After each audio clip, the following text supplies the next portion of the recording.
Hello बच्चों, नमस्कार, जय हिंद। कैसे हैं आप सभी?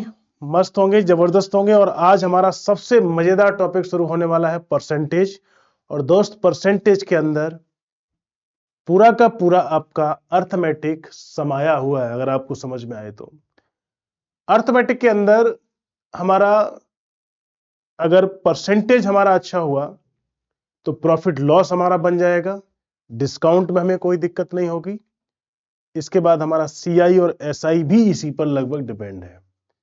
तो परसेंटेज के अंदर कितने टॉपिक समेट लिए हमने? Percentage, profit loss, discount, CI, SI, ये सारे के सारे टॉपिक्स आपको लगभग इंटरकनेक्टेड करते हुए हैं। तो हमें जरूरी है कि परसेंटेज की पूरी जानकारी होनी चाहिए। अगर परसेंटेज की पूरी जानकारी नहीं है दोस्त, तो मैथ्स में आपकी पकड़ बेहतरीन नहीं हो सकती। ये हमसे आप लिखा के ले लीजिए। तो मैथ्स के अंदर जो अर्थमेटिक का सेक्शन है वो परसेंटेज पे क्यों इतना डिपेंड है? क्योंकि आप समझ पा रहे हो ना, 5 से 6 टॉपिक एक साथ कवर करता है ये परसेंटेज। और कुछ नहीं है, इतना हलवा है, इतनी आसान तरीके से हम आपको समझा देंगे। बस आपको क्या करना है, जो बताया जाए उसको ध्यान से सुन करके प्रैक्टिकली उसको इंप्लीमेंट करना है क्वेश्चंस के साथ। कई बच्चे मैथ्स इसलिए नहीं सीख पाते हैं क्योंकि क्वेश्चन कुछ कह रहा है और वो कुछ पढ़ते जा रहे हैं। तो क्वेश्चंस पढ़ने की प्रैक्टिस आपको डालनी है। सबसे पहले जरूरी बात यह है मैथ्स के अंदर, अगर आपको वास्तविक मैथ्स में 100% स्कोर करना है तो क्वेश्चंस को पहले पढ़ना सीखिए। हम क्या करते हैं, हमने क्या किया, मान लीजिए क्वेश्चन पढ़ रहे हैं, अब पढ़ रहे हैं, उसमें आधी चीज दिमाग में ये चल रही, फोटो पीछे कुछ और चल रही है। वो फोटो क्या चल रही है कि मेरे दिमाग में कौन सा तरीका ये सेट हुआ है। नहीं, गलत मेथड है। आप जो पढ़ रहे हैं उसको पहले ठीक से पढ़ो, वो कह क्या रहा है। हम सोच क्या रहे हैं कि हमने सीख क्या रखा है। सीखना बाद में, पहले ये कहो कि वो क्या बता रहा है क्वेश्चन, इसके बाद फिर इंप्लीमेंट करेंगे आप धीरे धीरे, तो आपको गणित समझ में आने लगेगी। तो दोस्त, हम बात करेंगे आज परसेंटेज की। तो परसेंटेज क्या है? प्रतिशत, नाम से भी आपको पता चलता होगा, प्रति 100। हर 100 में जो चीज है वो परसेंटेज है। मैंने कहा 100 में 5 रुपए अगर है तो 5% है। मैंने कहा 10%, इसका मतलब 100 में 10 रुपए। मैंने कहा 20%, तो आप कहेंगे 100 में 20 रुपए। मैंने कहा 30%, तो आप कहेंगे 100 में 30 रुपए। 100 में जो चीज है वो परसेंटेज है। तो परसेंटेज से फ्रैक्शन कैसे चेंज होता है ये हमें पता होना चाहिए। तो जैसे मैं आपसे कहता हूं कि सर परसेंटेज से फ्रैक्शन कैसे चेंज होता है, क्योंकि हमें जनरली फ्रैक्शन की जरूरत पड़ती है। परसेंटेज से हम पूरा डेटा कैलकुलेशन करने में थोड़ा वक्त ज्यादा लगता है, इसलिए फ्रैक्शन आया। जरूरत नहीं थी फ्रैक्शन की, लेकिन कैलकुलेशन को बचाने के लिए फ्रैक्शन आया। तो मैंने कहा कि सर फ्रैक्शन के बारे में थोड़ा सा समझिए क्या है। आपसे मैंने बच्चा कहा 1% की वैल्यू क्या है, तो आप बोलेंगे 1/100। ये यूपीएसआई, यूपी पुलिस कांस्टेबल, इन सब के लिए रामबाण होने वाली है ये वीडियोस। आज के बाद अर्थमेटिक में आपको दिक्कत नहीं आएगी। अगर आपने सारी वीडियो ठीक से देखी तो आपको बिल्कुल दिक्कत आने वाली नहीं है। ये हमसे आप लिखा के ले लीजिए। तो दोस्त, तैयार हो जाइए अपने साथ जुड़ने के लिए सभी। 1% का मतलब है 1/100। वीडियो को लास्ट तक जरूर देखिएगा। 2% का मतलब क्या होता है? 2/100, जिसको मैं क्या बोलता हूं? 1/50। ठीक है सर। मैंने कहा सर 4% कितना होता है? तो 4% अगर आपको याद है तो 4/100 यानी कितना हो गया सर? 1/25। ठीक है सर, बात समझ में आ गई। तो सर अगर मैं 4% को यहां ना लिख के यहां लिखूं और पूरी आपको टेबल समझा दूं तो बात बन जाएगी। कैसे? यहां लिखता हूं मैं। ये है बच्चे 4%। ठीक है सर। ये है आपकी कितनी? 4%। 1% आपको समझ में आ गया, 2% आपको समझ में आ गया। 4% के बाद मैं 4% का फ्रैक्शन लिखता हूं तो आप बोलेंगे सर 1/25 होगा। 4/100 यानी 1/25। फ्रैक्शन बदलना सीख लीजिए, इसमें कोई जल्दबाजी की बात नहीं है। इसके बाद मैंने कहा सर ये 4% हो गया। सर 5% का फ्रैक्शन और बताइए। तो 5% का आप बोलेंगे सर 5/100 और बराबर में हो जाएगा 1/20, सिंपल 1/20। ठीक है सर। सर मान लीजिए मैंने कहा आपसे कि मान लीजिए आपको मैंने कहा कि सर 10% का फ्रैक्शन बता दीजिए, तो आप 10% का बोलेंगे सर कितना होता है 1/10, सिंपल सी बात है। सर अगर मैं आपसे कहता हूं कि 1% का 1/100 है तो 2% का आपको समझ में आता होगा सर 1/50 होगा, क्योंकि 2/100 यानी 1/50। ठीक है, बिल्कुल सही सर। ठीक है, 3% का कुछ भी कोई चेंज नहीं है, इनकी हालांकि आपको कम जरूरत पड़ती है 3/100। मैंने कहा 7% तो कुछ नहीं, 7/100 आप कर दीजिए, कोई इशू की बात नहीं है, ये तो सिंपल है। 7% मतलब 100 में 7 हो गया। ठीक है, 100 में कितना 7। ठीक है सर, बिल्कुल सर। 4% अगर 1/25 है तो 4 का अगर हमने 2 गुना किया 8% तो कितना हो जाएगा मेरे भाई 2/25। बस केवल फ्रैक्शन में मल्टीप्लाई कर दीजिए। सर 12% की बात करते हैं तो कितना गुना है सर 3 गुना है, तो मैं इसको क्या लिख दूंगा 3/25। सर अगर मैंने कहा कि 16% कितने गुना है दोस्त, तो 4 गुना है, तो इसको मैं क्या लिख देता हूं 4/25, बिल्कुल कोई दिक्कत की बात नहीं। सर 24% कितने गुना है सर 6 गुना है, तो इसको मैं लिख देता हूं 6/25। इसका मतलब कुछ भी कोई भी चीज 4 गुनी हो तो हम ऐसे लिख सकते हैं। हाँ बिल्कुल सर। 64% का कोई फ्रैक्शन पूछे तो 4 गुना है तो कितना लिख देंगे 16/25। मान लीजिए 76% सर, इसमें भी 4 छुपा हुआ। हाँ जी, 19 चौको 76, 19/25। अच्छा सर, जिसमें 4 छुपा हुआ है उसमें सीधा सीधा फ्रैक्शन लिख सकते हैं उसके मल्टीपल में। जी बिल्कुल बिल्कुल यही लिख सकते हैं, इसमें आपको कोई डाउट नहीं होनी चाहिए। सर इसका मतलब 5%, बिल्कुल सर। 5% का अगर मैं 15% बना दूं तो ये 3/20 हो जाएगा। ठीक है, गुड। अगर मैं इसको 35% बना दूं तो कितना गुना हो गया 7 गुना, तो आंसर हो जाएगा 7/20।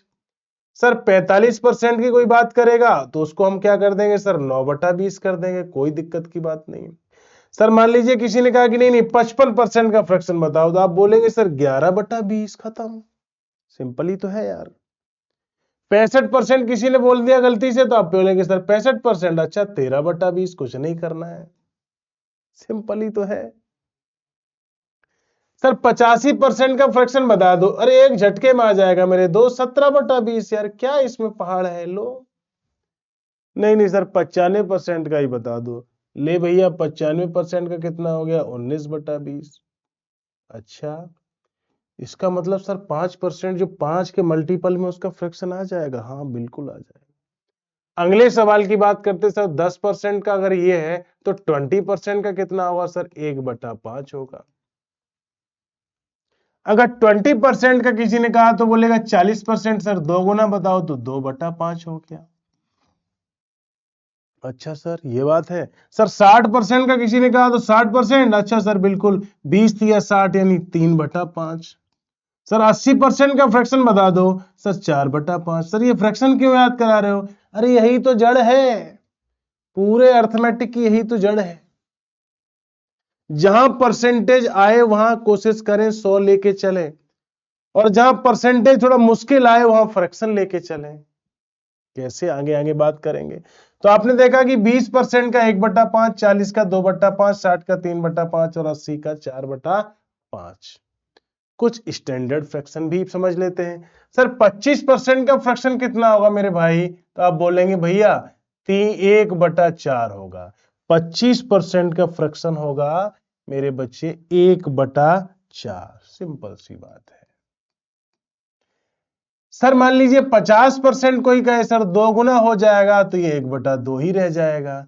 सर अगर किसी ने कहा कि नहीं नहीं 75% का फ्रैक्शन बताओ, तो 25 या 75 आंसर आ गया 3/4। ये है आपके फ्रैक्शन का फायदा।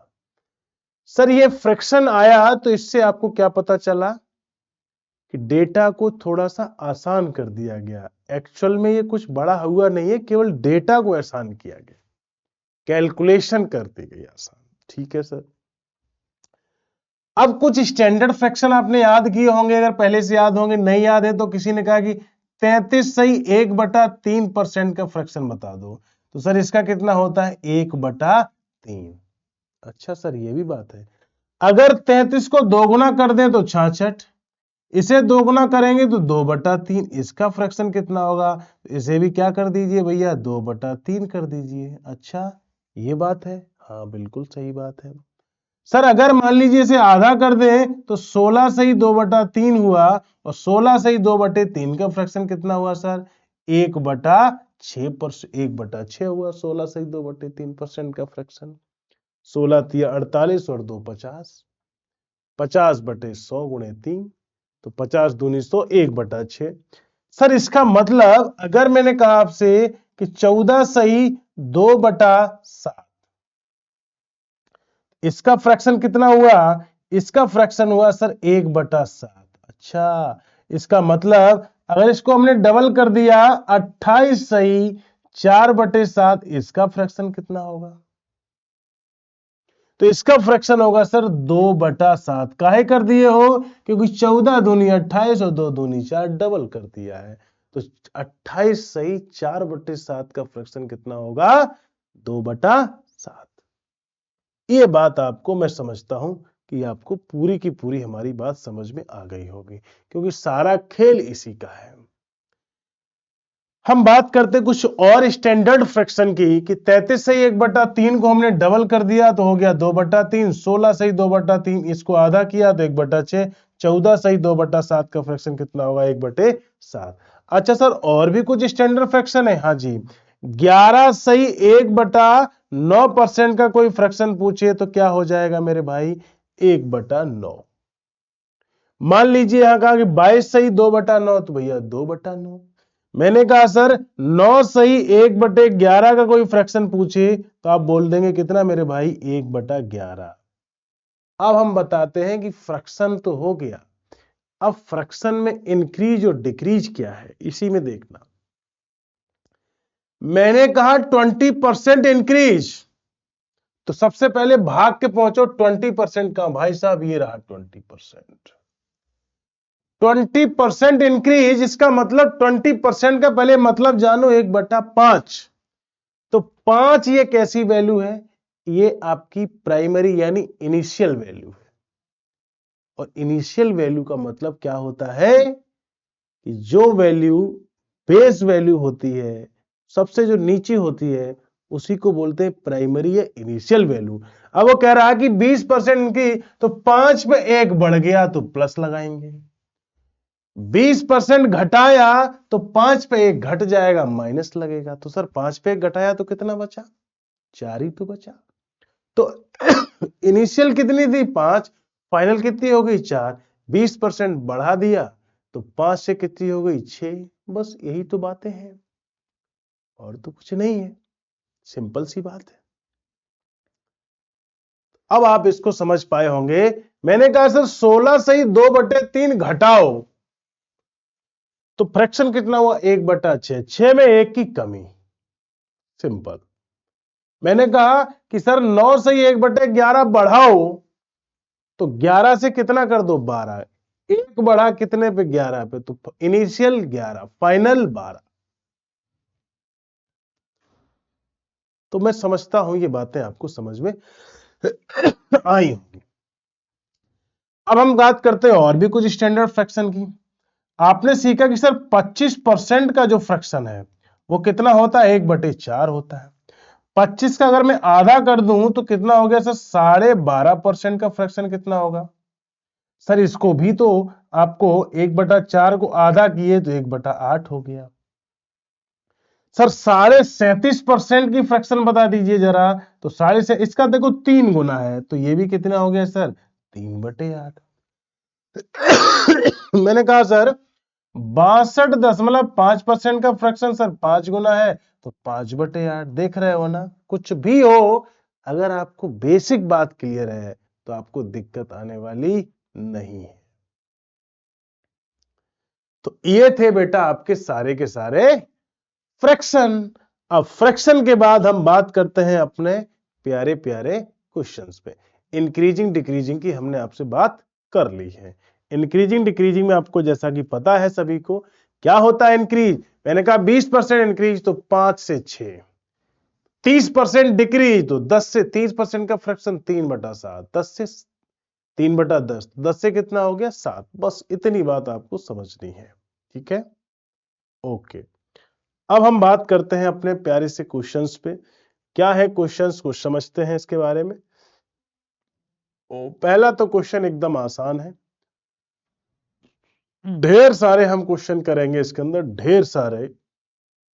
पहले हम बेसिक लेवल के क्वेश्चन करेंगे, फिर धीरे धीरे धीरे धीरे एडवांस लेवल के सारे आए हुए ही सवाल हैं, चाहे बेसिक हो कुछ भी हो, सारे पेपर्स के सवाल हैं, बस यहाँ हमने डेट नहीं डाला है। बाकी ये सारे के सारे CGL CHSL 2024-23 में आए हुए सवाल हैं, ठीक है दोस्त। शुरू करते हैं, सिंपल प्रश्न है ये, आपके आसान है एकदम, छोटे छोटे प्यारे क्वेश्चन है। 50% है, इसे आपको क्या करना है, 50% का फ्रैक्शन 1/2 लिखते जाओ। 40 20% कितना होता है, 1/5, तो 40% कितना हो गया, 2/5। 30% कितना हो गया, 3/10। और 20% कितना हो गया भाई साहब, 1/5। बस मल्टीप्लाई ही करना आपको। तो कह रहा है कि 3600 के 1/2, 2/5, 3/5 और 1/5। तो बस यहीं से खत्म करना है, इसको शुरू कर दीजिएगा। तो कहने का मतलब 5 दूनी 10, 10 2 0 खत्म कर दीजिएगा। अब आपके पास 2 3 6 और ये ऊपर बचा है, तो 36 गुना 6 बटा नीचे कितना बचा मेरे भाई 5। तो 5 से काटो, 5 7 35, 5 दूनी 10। तो आपके पास बना 6 दूनी 12, 6 7 42 और 1 43.2। तो ऑप्शन नंबर डी। सिंपल है, इसमें कुछ था नहीं, नॉर्मल सवाल है। इसे हम लोग धीरे धीरे बढ़ेंगे। देखिए ये क्वेश्चन थोड़ा सा ठीक है, जैसे मान लो 480 का 20% है, तो 480 का सबसे पहले 20%, 590 के 40% से x% कम है, तो x की वैल्यू ज्ञात करो। देखिए होता क्या है, एक्चुअल में क्वेश्चन जो हम लोग पढ़ते चले आ रहे हैं, मैथ्स को बहुत समय से आप लोग पढ़ रहे होंगे, बहुत लंबा समय हो गया होगा, साल 2 साल, किसी किसी को 3 साल हो गया होगा प्रिपरेशन करने में। कारण यह है कि मैथ्स क्यों नहीं पकड़ पा रहे हैं आप, कारण उसके 2-3 बहुत बड़े हैं। सबसे पहला काम, हमें मैथ्स को, हर सवाल को हर अलग अलग तरीके से बताया गया। मैं बार बार आपसे चिल्ला चिल्ला के कह रहा हूं, आप मैथ्स को पहले समझिए कि वो एक्चुअल में किस पैटर्न पर आधारित है। आप जो भी मार्केट में बहुत सारे टीचर्स, हमारे गुरुजन पढ़ा रहे हैं, जो कारण क्या, वो हर सवाल में एक नया तरीका बताने की कोशिश करते हैं। सब बच्चा को ऐसा लगा कि कुछ जादू है या मेरा इससे टाइम बच जाएगा। ऐसा कुछ नहीं है मेरे दोस्त, कोई टाइम की सेविंग नहीं है। अगर आपकी कैलकुलेशन ठीक ठाक है, तो उन बच्चों का भी सिलेक्शन हो जाता है जो कभी तैयारी नहीं करते या कभी उन टीचर से नहीं पढ़ते हैं जो इस बात को कह रहे हैं। आप सोच के देखिए, अगर टीचर ही सिलेक्शन करा देता तो सारे 2 लाख 4 लाख एक बच्चे, एक टीचर को 5-5 10-10 लाख बच्चे फॉलो करते हैं, वो सारे क्यों नहीं हो जाते। कारण कारण यही है कि जो बच्चा का बेस अच्छा है, वो आपका मैथ्स क्या कुछ भी अच्छा कर लेगा। लेकिन मुद्दा क्या है, बेस तो अच्छा है नहीं, हम दूसरे पे डिपेंड हो जाते हैं और हम गाना गाने लगते हैं, स्टोरी लगाएंगे, स्टेटस लगाएंगे और बोलेंगे कि यार देखो हम, ये हमारे गुरुजन हमारा करा देंगे। ऐसा नहीं होता है। आप केवल मैथ्स को बेसिक तरीके से पहले समझने का प्रयास करना। मैं दावे से कह सकता हूं, आप बिल्कुल किसी बात में भरोसा मत करना, पहले सीखो उसको क्या कह रहा है। वो पता ही नहीं चल रहा है आपको क्या कह रहा है, और आप उसको रेगुलर जो वो बता रहा है उसी के पैटर्न को बार बार फॉलो कर रहे हो, आपको पता कुछ नहीं चल रहा। मैं एक बच्चे से मिला उस दिन, वो अचानक से वो आया मेरे पास, बोला कि सर ये क्वेश्चन बता दीजिए। क्वेश्चन का ऑप्शन गलत था। मैंने बोल के बोला मैंने कर लिया सर। मैंने कैसे किया, इसका गुना इसमें कर दिया, इसका इसमें कर दिया, पता नहीं। मैंने पूछा क्यों कर दिया, ये सर पता नहीं है, खो गया क्वेश्चन जबकि गलत था। तो कई बार क्या, हम अंधविश्वास में न जिए, नहीं तो लंबा समय लग सकता है बच्चे, उम्र आपकी आधी निकल जाएगी, आपकी पूरी जवानी खत्म हो जाएगी, सिलेक्शन नहीं होगा। 480 का 20% का मतलब आप समझिए, तो 480 गुना 1/5। ठीक है सर, तो ये वैल्यू कितनी हो गई, ये वैल्यू हो गई 5 9 45, 5 6 30। ठीक है, 590 के 40% से x% कम है, तो 590 का 40% करना है आपको मेरे भाई, तो आपको करना है 2/5। इसे काटा, 5 एकम 5, 5 दूनी वो 5 एकम 5, 5 8 40। तो ये मैंने क्या कुछ 2/5 है ना, ठीक है ठीक है ठीक है, ओके। तो यहाँ पे 590 के 40% और 480 का 20% है, ठीक है। 480 का 20% हमने काट दिया तो 5 5 9 45, 5 6 30 बिल्कुल सही है। 5 एकम 5, 5 एकम 5, 5 8 40, 2 8 16, 2 एकम कितना हुआ मेरे भाई? 2 एकम 2 और 1 3 और यहाँ 2 एकम 2। तो आपसे कहा है, उसने क्या कहा है कि 480 का 20% 590 के 40% से x% कम है। अब ये कितना कम है? x% कम है। इसका मतलब कितना कम है? 96। तो यानी 30 तो गया, 36 घटाइएगा तो आपका यहाँ पे कितना बचेगा भैया? 60 बचेगा। 60 में से और घटा देंगे तो 140 बचेगा। 140 बचाएंगे इसमें। अच्छा, और इसमें कितना होगा? अपॉन में 236 गुना 100। आराम से इसको काटने की कोशिश करेंगे हम लोग तो आप देखेंगे 23 गुना 6 138 होता है, तो लगभग 69.54 आना चाहिए, लेकिन फिर भी आप काट सकते हैं इसको। कैसे कैसे काट सकते हैं? 4 से काटो, 4 पंचे 20, 4 9 36, 4 तिया 12, 4 5 20, तो 3500 बटे 59। 3500 बटे कितना हुआ मेरे भाई? 59। तो यहाँ पे हम कैसे कर सकते हैं? 6 5 30, 6 पंचे 30 को 60 मान लीजिएगा, 6 पंचे 30, तो लगभग 59.32% के आसपास आएगा। और बाकी इसको आपने कैलकुलेशन करेंगे तो आपको समझ में आ जाएगा। ठीक है, एक टोकरी में 350 अंडे, एकदम आसान क्वेश्चन है। 12% सड़े हुए हैं तो कितने अंडे बेचे जाने हैं? अरे 12% सड़े हुए हैं तो भाई सही कितने हैं? 88%। 88% ही तो है ना, और 88% बेचे जाने हैं तो 350 में 88% निकालना है। 88 का आपको पता ही है, 22 चौको 88। बिल्कुल, आपको जैसे ही आपने देखा कि सर 22 चौको 88, तो 88% बेचे जाने हैं। तो बेचे जाने के लिए कितने बचे हैं? 88%। टोटल 350 थे तो 22 बटे क्या कर देंगे हम लोग? 25। 25 से काटा एक बार, कितना हो गया मेरे भाई? 15। तो मतलब 10 बचा, 25 चौको 100, 14 गुने 22, 14 दूनी 28, 308 अंडे जो होंगे वो आपके बेचने के लायक होंगे। तो बच्चे कुछ है नहीं इसके अंदर, नॉर्मल सवाल है, एकदम आसान आसान सवाल है, तो हम इसको आराम से कर सकते हैं। कोई बड़ा काम नहीं है इसमें, सिंपल सवाल एक और मैं आपको दे रहा हूं। क्वेश्चन नंबर 5, 75 का 60% 25 के 1/5 से कितना अधिक है? अब देखिए, अधिक और कम वाले में से जिससे वो हमेशा नीचे आएगा। जो बच्चे नया मैथ सीख रहे हैं वो थोड़ा सा बेसिक बातों पे ध्यान दें। मैंने कहा कोई ट्रिक नहीं, कोई आपको कुछ नहीं सीखना है, केवल आपको बेसिक सीखना है मेरे भाई। सिलेक्शन होने के लिए किन किन बातों का ध्यान रखना है आपको, वो चीज थोड़ा सा समझना है। क्या क्या? नंबर 1, गणित आपको 100% करना है। कई बार क्या होता है कि आप एक ही टॉपिक के वीडियो देखते रहते हैं सालों साल, सालों साल, साल 2 साल, वो टॉपिक नहीं कवर करते हैं जो आपको कमजोर, बार बार आपको क्वेश्चन जो गलत कर रहा है, जो टॉपिक आपको बार बार परेशान कर रहा है, उसे आप नहीं छेड़ते और गाना इस बात का गाते रहते हैं कि हमारा टॉपिक ये कमजोर है, हमारा ये टॉपिक कमजोर है। आपको क्या करना है? सभी को जब भी आप मॉक दे रहे हैं तो एक आप डाउट नोट्स तैयार करिए। वो डाउट नोट्स किसके लिए होगा? जैसे मान लीजिए आपने परसेंटेज का कोई क्वेश्चन गलत हुआ, बेसिक क्वेश्चन तो हो जाता है, जैसे कोई ढंग के क्वेश्चन आए 10 20 30 40 क्वेश्चन आपने निकाल लिए, आप जब सॉल्व करते हैं तो जो क्वेश्चन फंसा वो आप एक डाउट नोट्स तैयार करिए, उस पर लिखते जाइए, एक बार मेहनत करिए, आप लिखते जाइए लिखते जाइए लिखते जाइए। मान लीजिए आपने परसेंटेज के 40 क्वेश्चन निकले आपके अच्छे, आपने लिख लिए।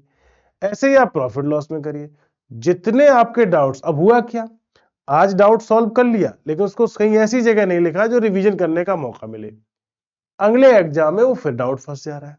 अब रिवीजन करने के बाद आपके पास नोट्स नहीं है, या तो आप सारे 200 सवाल फिर से लगाओ तब उसे छांट पाएंगे। तो अब जरूरी क्या है? स्मार्ट वर्क क्या है? कई बच्चे बोलते रहते हैं हार्ड वर्क स्मार्ट वर्क कुछ नहीं है। स्मार्ट वर्क एक ये है कि जो चीज आपने मान लो 200 क्वेश्चन लगाया, उसमें फिल्टर लगा दिया कि भाई 4 क्वेश्चन 10 क्वेश्चन 50 क्वेश्चन मिल निकल आए, फिल्टर लगा के आप एक पेपर पे नोट कर लीजिए। उस पेपर पे जब आप दोबारा से परसेंटेज लगाओ तो एक बार वो पेपर पढ़िए जिसपे नोट किया, तब आप लगाने बैठिए तो मजा आ जाएगा। या मान लीजिए एग्जाम में क्वेश्चन कुछ नया आया, मॉक में नया आया, तो उसको भी नोट कर लीजिए, तब हमारा धीरे धीरे धीरे धीरे विकास होगा, अपने आप कॉन्फिडेंस आपको आता चला जाएगा। सेम क्वेश्चन, यही प्रोसेस आपको जीएस में करनी है, सेम वोकैब में करनी है, सेम आपको रीजनिंग में करनी है। इस स्ट्रेटजी से चलोगे तो सिलेक्शन जहां 4 और 6 साल लगते, वहां साल 1.5 साल में ही आपका हो जाएगा। ये मेरे से लिखा के ले लो आप। ये मेरी बातें गोल्डन हैं आपके लिए, गोल्डन रूल है ये। अगर आपने अपनी कमियों को अपने पेपर पे लिख लिया तो मैं 100% कह सकता हूं कि एक न एक दिन वो कमियां आपकी ठीक हो जाएंगी। अगर आपने पेपर पे नहीं लिखी है, क्योंकि पेपर पे लिखेंगे आप तो आपको आपकी कमियां याद दिलाती रहेंगी, हाँ ये मेरी कमी है। नहीं तो आप बहुत बड़े दंगल में फंस जाएंगे, दंदल में, दंगल भी नहीं दंदल में ऐसे फंस जाएंगे कि सालों साल लग जाएंगे, स्ट्रगल करते करते पगला जाएंगे, सिलेक्शन नहीं हो। तो ये बातें बहुत ध्यान रखना है आपको जो मैंने बताई अभी आपको। अब हम लोग बच्चे चलते हैं क्वेश्चन पे कि 75 का मतलब मल्टीप्लाई और 60% का मतलब कितना हो गया सर? 3/5। सर ये कितना हो गया? 15 तिया 45। सर ये 45 हो गया। 25 का 1/5, तो 25 का 1/5 कितना हुआ सर? ये तो 5 ही हुआ। से कितना अधिक है? तो कितना अधिक है भाई साहब? 40 ही तो अधिक है। सिंपल सवाल था। परसेंटेज में कितना अधिक है? तो वहां बात बिगड़ जाती। कैसे करते फिर? 40/5 गुना 100, तो लगभग 800% जाता। आसान है, इसमें हम कुछ आपको नहीं बताएंगे, आपने खुद ही कर लेना है, नॉर्मल क्वेश्चन है। अब हम बात करते हैं इसकी, इंक्रीज और डिक्रीज क्या होता है। मैं अभी सिखा रहा था आपको कि 15% बढ़ना, तो 15% का मतलब 5 छुपा हुआ है तो 3/20। फ्रैक्शन तुरंत लिखो। बढ़ना मतलब ऊपर प्लस और घटना मतलब माइनस। अब जैसे ही प्लस होता है 20 से कितनी होगी वैल्यू? 23। तो बच्चे 23 की वैल्यू ये लिखी हुई है और आपको चाहिए धनराशि, और धनराशि हमेशा नीचे होती है, बेस वैल्यू।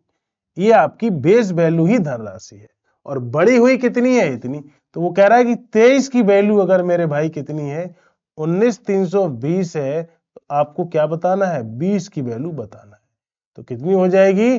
19,320 बटा 23 गुना 20। सिंपल सी बात है। काट दे 23 से, 23 से काट दीजिएगा। 23 गुणा 9 207 होता है, ठीक है। 23 गुणा 8 कितना होता है? 184 होता है। तो 8 बार तो चला गया, ठीक है सर, 8 बार चला गया। अब 8 बार चला गया तो 16,000 तो नहीं होगा, कुछ और कटेगा, 16,800 हो जाएगा, बात खत्म हो गई। वैसे देख के कर सकते थे न, पूरा भी काट सकते थे आप, ठीक है, ओके। एक कुर्सी का लागत मूल्य 1,800 रुपए है, कुछ समय के बाद लागत मूल्य 2,100 हो गया। लागत मूल्य में कितने प्रतिशत की वृद्धि हो गई? सीधा है यार, कितना वृद्धि हुआ? 300। कितने पे हुआ? 1,800 पे। तो क्या करना था? 300 हुआ कितने में मेरे भाई? 1,800 पे। तो सीधा सा आपको दिख गया कि 18 से 2 जीरो खत्म, 3 6 18, 1/6। अब परसेंटेज थोड़ी निकालना, फ्रैक्शन याद करो। 16 सही 2/3 की फ्रैक्शन हमने अभी जस्ट पहले लिखाई थी 1/6। सवाल देखिए सिंपल फिर से है। चीनी की कीमत में 34% की वृद्धि हुई और यह वृद्धि 51 की है, तो नई कीमत क्या होगी? प्रति किग्रा चीनी की नई कीमत क्या होगी? अब मुझे बताइए, चीनी कीमत में 34, 1 केजी चीनी की कीमत में 34% की वृद्धि हो गई। यह वृद्धि कितने की है? 51 रुपए की है। तो अब आप मुझे बताइए कि अगर 34% की वृद्धि हुई तो वो वृद्धि कितने के बराबर है? 34% का मतलब फ्रैक्शन क्या हुआ सर? 34% का मतलब फ्रैक्शन हुआ 17/50। ठीक है सर। अब 17 की वृद्धि हुई और ये वृद्धि किसके बराबर है? 51 के बराबर है। तो कितने गुना हो गई? 3। तो 100% आप इसका भी क्या करेंगे? 3 गुना करेंगे तो 150 रुपए हो जाएगी चीनी की नई कीमत। अच्छा, नई कीमत भी पूछ रहा है, तो पहले की कीमत तो इतनी हो गई। ठीक है सर, बिल्कुल सर। अगर पहले की कीमत इतनी हो गई, हाँ, तो पहले की कीमत तो, हाँ, पहले की हमने निकाल ली सर 150। अब वो आपसे कह रहा है कि नई कीमत बताओ। तो पहले थी 50, 17 बढ़ गई, तो अब कितनी हो गई? 67 हो गई। तो 67 की वैल्यू आपसे पूछ रहा है। 3 7 21, 3 6 18, 2 20। आंसर होगा डी ऑप्शन। सिंपल सी बात है, कुछ भी नहीं है, लेकिन हाँ थोड़ा सा लॉजिकली क्वेश्चन तो था, इसमें दम तो थी। ठीक है, अगले सवाल की तरफ मेरे भाई बढ़ते हैं। अगले सवाल की तरफ बढ़ते हैं।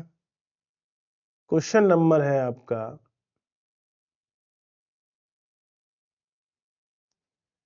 सिंपल ही हम आपको देंगे, खपत और इस पर आधारित। देखते हैं क्या होता है। देखिए, खपत और आधारित पे आपको बहुत सारी ट्रिक्स बताई गई हैं, आपको कई सारे फंडे, कई सारे तरीके बताए, लेकिन हम आज आपको बहुत बेहतरीन ऐसा मेथड देने वाले हैं जो आपको कभी भी कोई तकलीफ नहीं देगा। कभी भी सवाल अगर गलत हो जाए तो आप मुझे बताना कि सर सवाल आज गलत हो गया। आप देखिए, पहले तो आप थोड़ा सा इसका बेसिक कंसेप्ट समझिए क्या है। आप अगर एक्सपेंडिचर निकालना जानते हो, एक्सपेंडिचर, एक्सपेंडिचर क्या होता है मेरे बच्चे? खर्चा, खर्च बराबर होता है हमेशा price into consumption. Price into consumption, Hindi में कहेंगे मूल्य गुना गुना, इसको हम व्यय बोल दें। खर्च को हमने, एक्सपेंडिचर को हमने कह दिया व्यय। व्यय या खर्च एक ही चीज है। मूल्य इनटू खपत। जैसे एक आपका ये फॉर्मूला याद रखना है। फॉर्मूला क्या मतलब बेसिक मेथड है आपका। एक होता है, आपको याद रखना है, इनकम बराबर एक्सपेंडिचर प्लस सेविंग।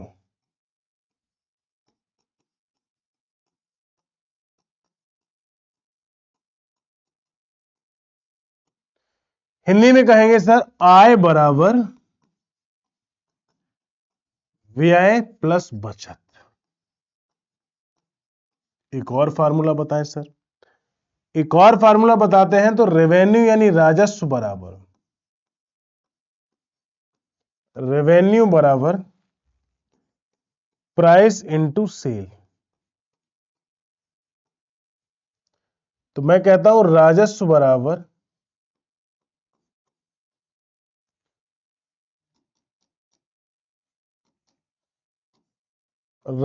बराबर होगा क्या? मूल्य गुना बिक्री। ये कुछ फॉर्मूले आपको याद रखने हैं इस पूरे परसेंटेज के चैप्टर में।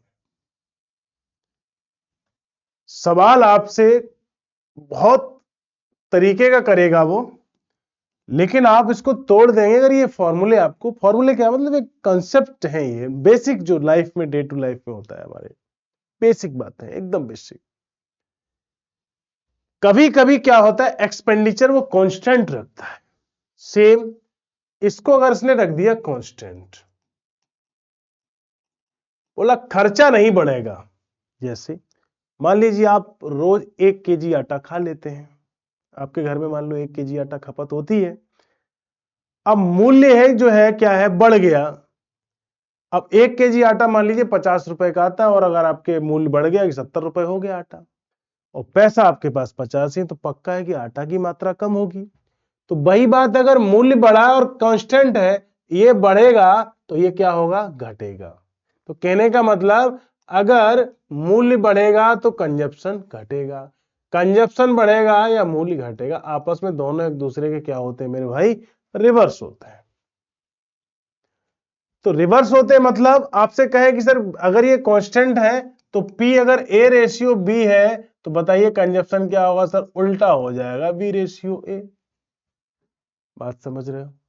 अगर आपको खर्चा क्या रखना है, कांस्टेंट रखना है, अगर व्यय आपको कांस्टेंट रखना है तो प्राइस और कंजप्शन का रेशियो उल्टा होता है। राजस्व अगर कांस्टेंट रखना है तो मूल्य और बिक्री का रेशियो उल्टा होगा।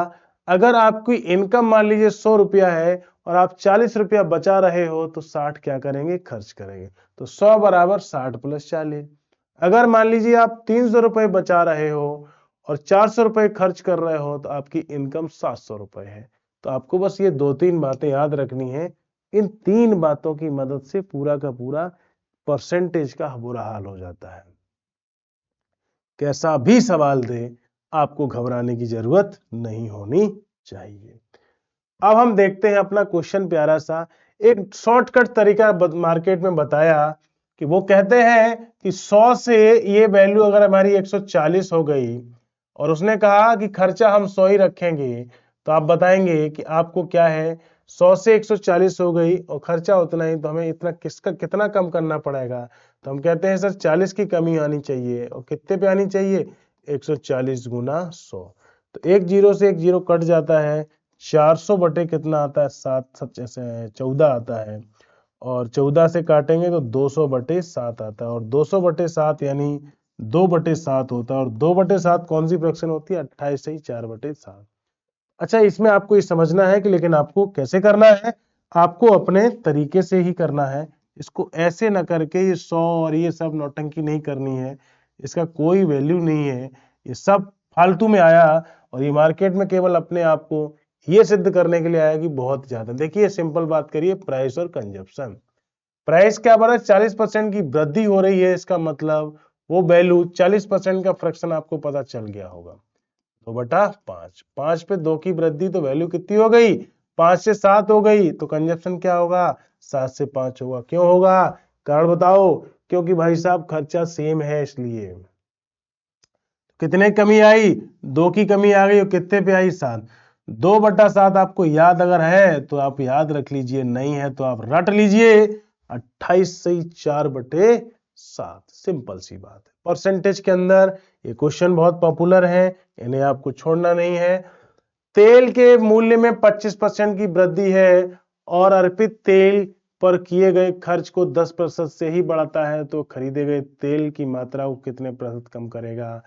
इसको हम ऐसे मार्केट के तरीके से बनाएंगे तो आप ऐसे बना सकते हैं, 125 हो गया और इससे 100 से कितना हो गया, 10 हो गया।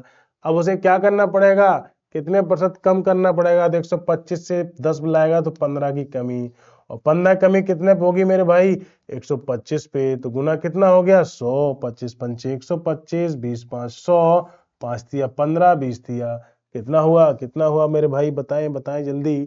तो यहाँ पे 15/125, तो 25 पंचे 125, 25 चौकू 100। तो 4 तिया 12% की क्या करनी पड़ेगी मेरे भैया, कमी करनी पड़ेगी। सर ये तो बात समझ में आ गई कि ये तो आपने बता दिया है, क्या इसको और कोई दूसरा तरीका है। हाँ बिल्कुल है, आप इसमें एक और तरीका लगा सकते हैं। अगर सब कुछ बढ़ रहा है, E1/E2 बराबर P1/P2 गुना C1/C2। कहीं भी लगाओ, किसी भी जगह लगाओ, फेल हो ही नहीं सकता, कहीं भी लगा सकते हैं। ये बात आपको पकड़ में आ रही होगी, मैं समझता हूं। जहां तक ये सारी बातें आप सीख रहे हैं, ये कहीं भी लगाओ। इसी मेथड से इसको बना के भी दिखा दे रहा हूं आपको। 1 सेकंड की बात है, केवल 1 सेकंड की। सर ये क्या नया सीख रहा हूं, नया कुछ नहीं है बेटा, उसी से आया हुआ है। ये नया कुछ भी नहीं है इसमें। देखिए ध्यान से समझना, मूल्य इवन खर्चा बढ़ रहा है, 100 से कितना हो गया सर, खर्चा बढ़ा, 10 से कितना हो गया, 11, 10% बढ़ा दिया। इसके बाद सर 10 से 11 हो गया, मूल्य कितना बढ़ा, 25%, तो सर 4 से 5 हो गया, कोई दिक्कत की बात नहीं है। सर C1 C2 और बताइए, C1 C2 सर ये नीचे वैल्यू ये फाइनल है, ऊपर हमने नीचे लिखी है, नीचे फाइनल लिखी है, उल्टा है, रेशियो में उल्टा हो जाता है। चलिए ठीक है सर, C1 C2 काटना पीटना होगा, बिल्कुल होगा। 5 50 हो गया और 50 से कितना हो गया मेरे भाई, 44 हो गया, C1/C2। सर क्या करें सर, इसको 100 बना दीजिए, तो 2 ऊपर और 2 नीचे। ऊपर कितना हो गया भैया, 100 हो गया, नीचे कितना हो गया, 88। 100 से कोई चीज 88 हुई है तो कितना परसेंट कमी हो गई, 12% की तो कमी हुई। इसका मतलब 12%। ये कहीं भी लगाओ, किसी भी जगह लगाओ, अगर फेल हो जाए तो मुझे बता देना, फेल नहीं हो सकता है।